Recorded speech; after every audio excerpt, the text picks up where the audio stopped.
여러분, 안녕하세요. 자, 이번 시간에는 지난 시간에 이어서 자금 관리 부분에 대해서 보실 건데요. 오늘은 제2절 예금 관리하기를 보도록 하겠습니다. 자, 교재 보면서 먼저 설명드리도록 할게요. 자, 예금 관리하기 부분 보시면 첫 번째로 예금에 대한 거래 부분이 나와 있습니다. 자, 예금이라는 것은 우리가 가장 많이 사용하는 보통 예금, 그리고 당좌수표를 발행할 수 있는 당좌예금, 이렇게 두 가지에 대한 내용이고요. 자, 이 두 가지 예금은 은행을 통해서 계좌에 입금이나 출금을 하거나 또는 거래처에게 송금 거래를 하는 경우, 이 경우를 우린 예금에 대한 거래다, 예금 거래다라고 얘기하고 있습니다. 자, 그리고 이것 말고도 정기적으로 기간을 정해놓고선 정해진 금액만큼을 계속 저축하는 경우, 우리 정기적금, 정기예금 등도 있죠? 이런 경우들도 예금의 한 종류입니다. 자, 그래서 아래에 있는 표를 보시면요. 자, 표에 있는 내용을 보시면 첫 번째로 요구불 예금에 대한 내용이 나와 있습니다. 자, 요구불 예금이라는 것은 요구할 때 바로바로 입출금이 가능하다라고 보시면 돼요. 그래서 언제든지 지급하는 예금, 우리가 잘 알고 있는 보통 예금과 당좌 예금이 여기에 속하고요. 그리고 저축성 예금. 자, 좀 아까 이미 설명드렸죠? 우리가 일정한 기간 동안에 일정한 금액을 계속적으로 적금하거나 또는 일정 금액을 쭉 넣어놨다가 이후에 이자와 함께 찾는 정기예금이나 정기적금, 이러한 경우를 저축성 예금이다 라고 부르고 있습니다. 자, 그래서 요구불 예금과 저축성 예금으로 우리는 예금을 분류해서 보실 수 있고요. 이러한 예금들은 뒤에 두 번째로 있는 은행계정 조정표라는 부분을 통해서 우리 회사에서 사용한 부분에 대해서 장부에 입력한 것, 장부에 입력한 내용과 그리고 은행의 통장에 기입되어 있는 내용이 혹시 다른 부분은 없는지를 확인해서 잔액을 조정해 주셔야 합니다. 이때 작성하는 표를 은행 계정 조정표라고 하는데요. 지금 우리 화면에서 보시는 이 화면이 은행 계정 조정표의 예시입니다. 근데 여러분, 요즘에는 은행 계정 조정표를 쓸 일이 없어요. 안 써요. 실제로 실무에서는 안 씁니다. 그 부분은 참고를 해서 보시길 바랄게요. 요거는 우리가 자격증 시험을 위해서 참고로만 보시는 내용이에요. 자, 은행 계정 조정표라는 것은 자, 회사라고 써있는 거는 장부예요. 회사라고 써있는 건 장부, 은행이라고 써있는 거는 통장입니다. 이 두 가지 항목, 자, 장부와 통장 부분이 차이가 발생하게 되면 그 차이 발생 부분에 대해서 조정하는 것이 바로 조정 항목 부분입니다. 조정 항목에서는 만약 회사의 장부가 잘못되어 있고 통장에 실제 돈이 들어와 있거나 또는 출금 처리가 된 것이 맞다면 회사 장부를 플러스 마이너스 하도록 되어 있고요. 그리고 만약 우리 회사에서는 전부 처리를 한 게 맞으나 은행에서 아직 전산상의 오류라든지 아니면은 영업 마감으로 인해서 처리되지 않은 건이 있다면 그런 경우에는 은행의 미기 부분으로 보고 은행 부분을 플러스 마이너스 해주는 겁니다. 하지만 요즘에는요, 실시간으로 우리는 인터넷 뱅킹도 가능하고 잔액 조회도 가능하잖아요. 그래서 이 부분은 활용하지는 않아요, 여러분. 그러니까 이 부분은 그냥 참고용으로만 보시면 되겠습니다. 자, 위에서 설명한 예금관리 부분에 대해서 실무 문제를 풀이해 보도록 하겠습니다. 자, 문제 1번. 5월 15일에 국민은행에 만기가 1년인 정기적금에 가입하고 현금 100만 원을 예입하였다. 자, 국민은행에 정기적금을 가입하고 100만 원의 현금을 예입했다고 합니다. 그러면 분계상으로는 차변에는 정기적금에 관련된 예금이 증가될 것이고요. 그리고 대변에는 현금으로 예입했기 때문에 현금이 감소하게 됩니다. 자, 그럼 이러한 정보를 가지고 우리 한번 프로그램에 등록을 해보도록 할게요. 자, 프로그램 실행하시고요. 이 실행된 프로그램에서 우리 가장 먼저 예금을 했기 때문에 통장이 하나가 늘어난 거죠. 자, 여러분, 지금처럼 이렇게 정기 적금을 가입하게 되면 우리는 통장이 하나 더 생성되잖아요. 이렇게 같은 은행 거더라도 통장이, 계좌번호가 다른 통장이 여러 개를 지금 생성했다면, 가입을 하고 만들었다면, 그때마다 우리는 거래처 등록을 해주셔야 돼요. 거래처는요, 일반 거래처는 회사별로 관리를 하잖아요. 우리 거래처 어디 이렇게 관리를 하지만 금융 거래처 같은 경우에는 각각의 통장별로 관리를 해주셔야 합니다. 자, 그래서 지금도 거래처 등록을 먼저 진행을 할 거고요. 자, 거래처 실행되면 금융기관으로 조회하셔서 여기에다가 우리 추가로 입력을 하실게요. 한 번에 국민은행, 정기적금. 자, 그리고 정기적금이겠죠? 종류는. 자, 종류는 정기적금으로 넣어주시면 돼요. 계좌번호 입력해 주시고. 자, 예금의 종류는 축복 정기적금이라고 합니다. 그리고 계약 기간은요. 지금 20년 5월 15일부터 시작해서 만기가 2021년 5월 15일. 딱 1년짜리입니다. 그리고 이율에 대한 내용은 없으니까 비워두시고요. 해당 부분에 대해서는 전부 입력하셨다면 이제는 저장 처리하시면 됩니다. 자, 이렇게 저장을 하셨어요. 한 가지 더 넣어야겠네요. 우리 개설일 넣어줘야겠죠? 2020년 5월 15일. 자, 입력을 다 하셨다면 거래처 등록은 종료를 해주시고요. 이제 분개를 한번 해볼 거예요. 분개도 부가세가 없으니까 이번에도 일반 전표 입력해서 하시는 거예요. 자, 일반 전표 입력해서 5월 15일 실행하시고요. 자, 구분은 우리 현금이니까 출금으로 하셔도 되겠죠? 네, 지금 대변에 현금이 가득가득 차 있어요. 그러면 출금으로 쓰셔도 문제가 없고 차변, 대변 하셔도 됩니다. 저는 출금으로 넣어볼게요. 자, 출금. 그럼 대변에 현금은 넣은 상태니까 차변에 우리 정기적금 넣어주는 거예요. 자, 정기적금이라는 이렇게 계정 과목을 넣어주는 겁니다. 그리고 거래처 만들었잖아요. 거래처. 어떤 거래처였어요? 국민 정기적금 금액 100만원 이렇게 입력을 해주시면 되겠습니다. 자, 지금은요 만기가 1년 이내였잖아요. 딱 1년짜리였죠.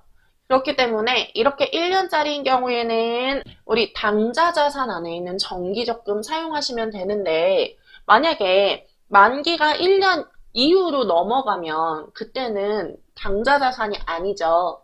그래서 이때는 우리 정기적금 부분에 대해서 장기성 예금이라고 넣어주셔야 합니다. 기간 잘 보셔야 돼요. 자, 그래서 이렇게 작성한 정기적금에 대한 내용은요. 우리가 추가적으로 현황물을 확인하실 수 있는데 자, 전체 메뉴에서 자금관리 쪽에 보시면 여기 예적금 현황이라는 부분이 있습니다. 자, 예적금 현황 조회하시면요. 여기에서 5월 15일 한번 조회해 볼게요. 자, 5월 15일 조회를 했더니 국민은행에 대해서 예금의 종류 그리고 잔액이 나와 있는 걸 확인하실 수 있습니다. 자, 개설일과 만기일도 넣어놨기 때문에 함께 보실 수 있죠. 자, 이렇게 확인을 하셨다면 종료하시면 되고요. 자, 이 부분은 잔액만 보여지는 부분이에요. 근데 요거 더블 클릭하시면 원장으로 넘어가면서 언제 거래가 발생했는지 만약에 중간에 해지하게 되면 그 이후의 일자 언제 해지했는지도 같이 보여지게 되겠죠. 자, 지금은 딱 15일까지만 조회했기 때문에 우리 처음에 작성했던 내용만 보이는 거예요. 자, 그러면 이 부분을 다 보셨으니까 우리는 다음으로 넘어가도록 하겠습니다. 자, 다시 우리 PPT 화면을 보도록 할게요. 자, 여러분, 다음은요, 법인카드에 관련된 부분입니다. 제3절 법인카드 관리하기 부분인데요. 자, 법인카드라는 것은 이미 우리가 전표 입력을 하면서 많이 보셨던 내용이죠. 자, 법인카드가 나오면 무슨 계정으로 처리한다고 했죠? 미지급금으로 처리한다고 말씀드렸습니다.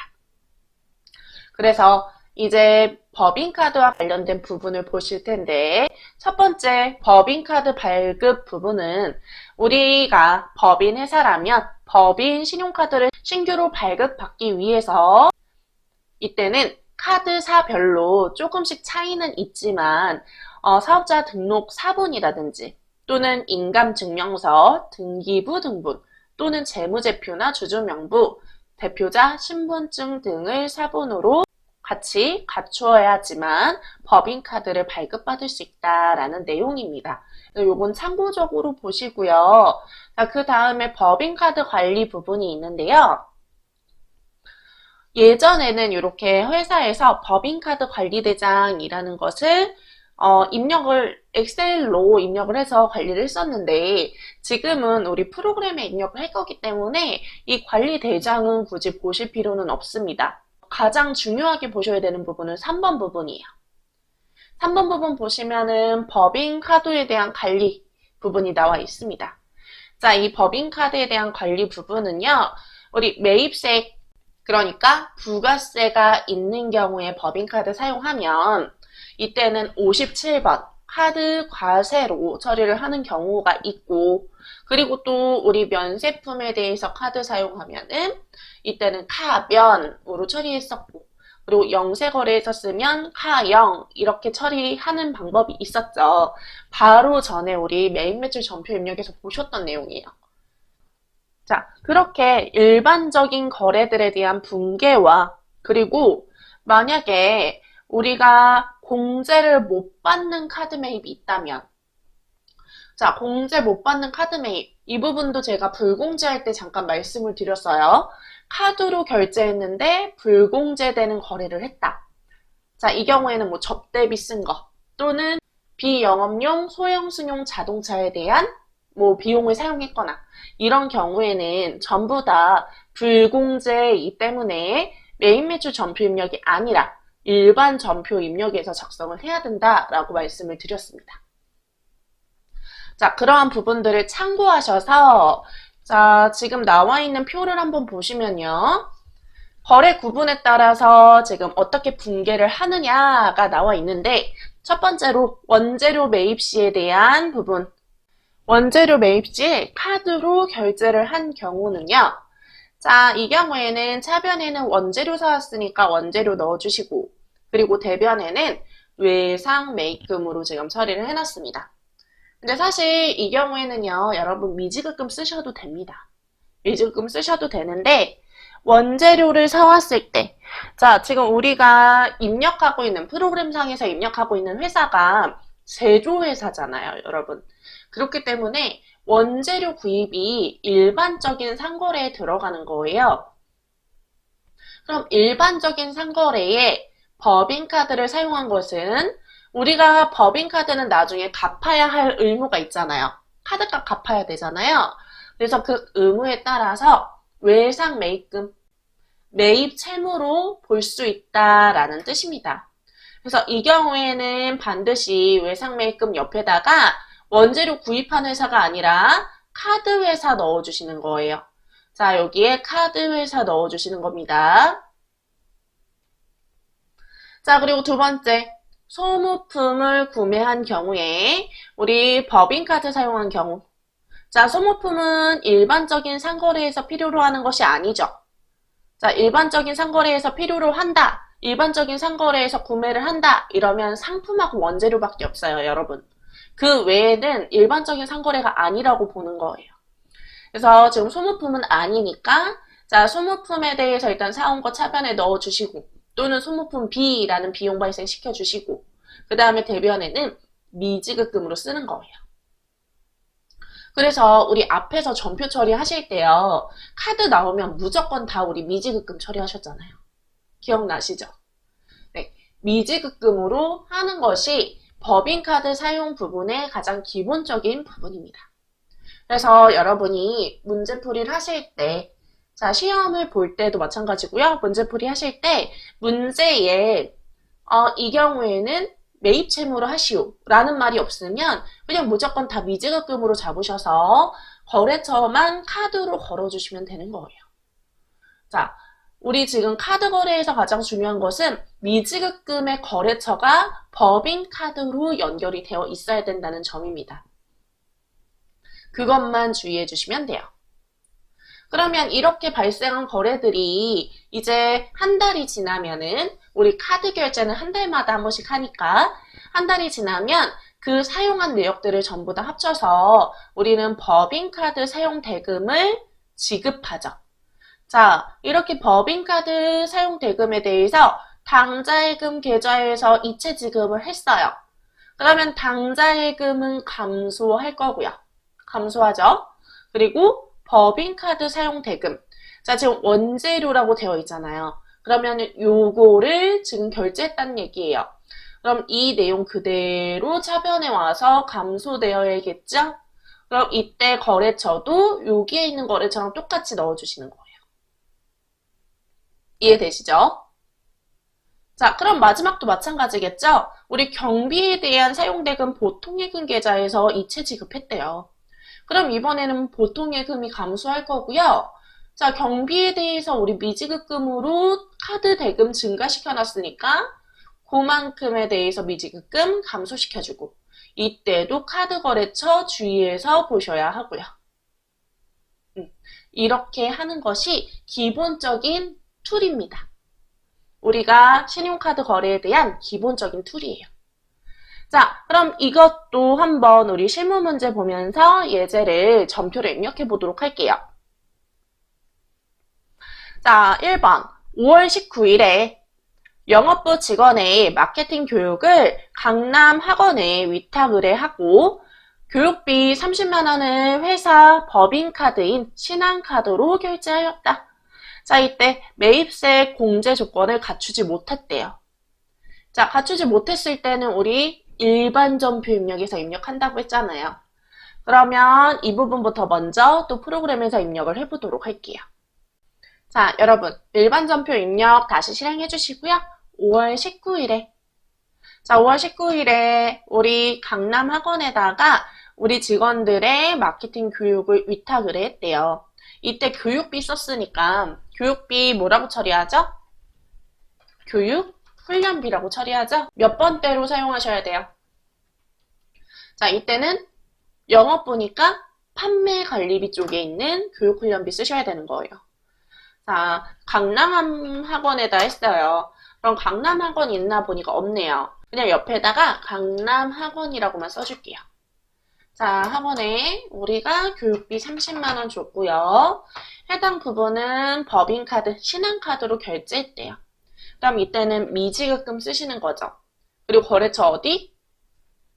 강남학원 아니고 신한카드로 넣어주시는 거예요. 자, 이렇게 신한카드로 넣어서 우리 교육훈련비에 대해서 카드 결제했어요 라고 입력을 해주시는 겁니다. 자, 그러면 다음 문제도 한번 이어서 보도록 할게요. 자, 이어서 보면 2번 5월 28일에 지난 4월에 경비로 사용했던 법인카드, 신한카드에 대한 대금이 청구되어 보통예금 계좌에서 34만 원이 자동이체되어 정리되었다 라고 합니다. 자, 그럼 우리가 4월에 사용했던 경비에 대한 법인카드 부분을 지금 결제하는 거죠. 자, 그럼 결제할 때는 우리 대변에 있던 미지급금 차변으로 이동시켜주고 보통 예금 계좌에서 결제했으니까 보통 예금이라는 자산을 감소시켜 주셔야겠죠? 자, 이런 경우에는요, 처리하실 때 먼저 미지급금을 확인하시는 게 맞아요. 자, 미지급금을 확인을 해야 되는데, 자, 전체 메뉴에서 거래처 원장을 보실게요. 거래처 원장 부분에서 우리 4월 사용 대금이잖아요. 그럼 4월로 두시고 미지급금으로 하신 다음에 지금 카드, 자, 신한카드에 대한 거 보시는 거죠? 자, 지금 신한카드 부분을 보니까 4월에 사용된 거는 없는데 지금 갚아야 할 돈은 남아있네요. 그쵸? 대변에 잔액으로 34만 원이 들어와 있는 걸 보실 수 있어요. 그러면 우리가 이 금액에 대해서 갚아야 하는구나, 정리해줘야 되는구나 라고 보셔야 합니다. 그러면 잔액 확인하셨으니까 다시 전표로 넘어와서요. 자, 전표에서 우리 5월 28일에 차변에 미지급금 와야 하고요. 이때 거래처는 신한카드. 차변은 34만 원. 자, 대변은요? 대변은 보통예금이죠? 보통예금. 이렇게 처리를 해주시면 되겠습니다. 자, 이때 적요 넣고 싶으시면은 8번 이렇게 넣어주시면 되겠네요. 자, 그래서 여러분 오늘은 우리 예금과 그리고 카드에 관련된 부분을 보셨어요. 요즘 가장 많이 사용하는 부분이기도 하죠. 우리 지난 시간에 배웠던 현금 같은 경우에는 요즘은 잘 사용 안 한다고 말씀드렸지만 예금과 카드 부분은요. 요즘 상당히 많이 사용하죠. 우리가 요즘에는 인터넷으로 확인을 바로바로 하실 수도 있고 그리고 실시간 거래도 가능하고 그리고 카드 같은 경우에도 쉽게 사용하실 수 있는 부분이 있기 때문에 현금은 차차 사용을 안 하지만 카드와 예금, 그러니까 이체 거래는 많이 늘어나고 있어요. 그래서 여러분 이 부분은요 반드시 알고 계셔야 되는 거래 유형이겠죠? 그러니까 다시 한번 체크해 주시길 바라고요. 자, 카드의 거래처, 우리가 미지급금에 대한 거래처는 무조건 신한카드, 국민카드 이런 식으로 카드명으로 되어 있는 금융거래처 걸어주셔야 된다는 점 주의해서 보시길 바랄게요. 자, 그럼 오늘은 여기까지 보는 걸로 하고요. 우리 다음 시간에 다시 뵙도록 하겠습니다. 수고하셨습니다.